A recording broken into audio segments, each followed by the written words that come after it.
മലപ്പുറം വണ്ടൂർ നടുവത്ത് മരുമകന്റെ വെട്ടേറ്റ് മധ്യവയസ്ക മരിച്ചു. ചേന്നംകുളങ്ങരയിൽ വരിച്ചാലിൽ സൽമത്താണ് മരിച്ചത്. ഇന്നലെ 4:30-നാണ് സംഭവം. പ്രതിയായ സൽമത്തിന്റെ മകൾ സജിനയുടെ ഭർത്താവ് കല്ലിടുമ്പ് സമീറിനെ വണ്ടൂർ പോലീസ് അറസ്റ്റ് ചെയ്തു. ഇവർ ഒരുമിച്ചാണ് താമസം. തലക്ക് ഗുരുതര വെട്ടേറ്റ സൽമത്ത് സംഭവസ്ഥലത്തു വെച്ച് തന്നെ മരണപ്പെട്ടിരുന്നു.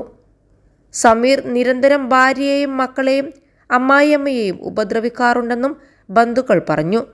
ഭാര്യ സജിനയെയും കൊല്ലപ്പെട്ട സൽമത്തിനെയും ഉപദ്രവിക്കുന്നതിനെ തുടർന്ന് വണ്ടൂർ പോലീസിൽ നേരത്തെ പലതവണ പരാതി നൽകിയിരുന്നു.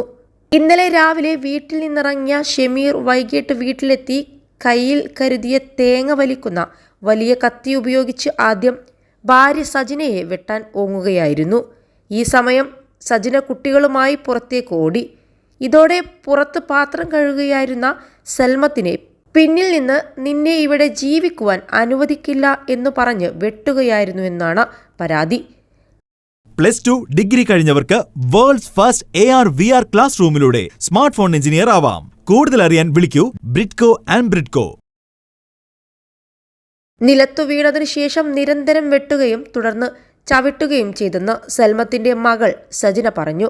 പിന്നീട് കൈ പിടിച്ച് മരണം ഉറപ്പുവരുത്തിയാണ് പുറത്തിറങ്ങിയത്. ശബ്ദം കേട്ട് ഓടിക്കൂടിയ നാട്ടുകാർ ഷമീറിനെ തടഞ്ഞുവെക്കുകയും പോലീസിനെ വിവരം അറിയിക്കുകയുമായിരുന്നു. പിന്നീട് വണ്ടൂർ പോലീസ് എത്തിയാണ് കസ്റ്റഡിയിലെടുത്തത്.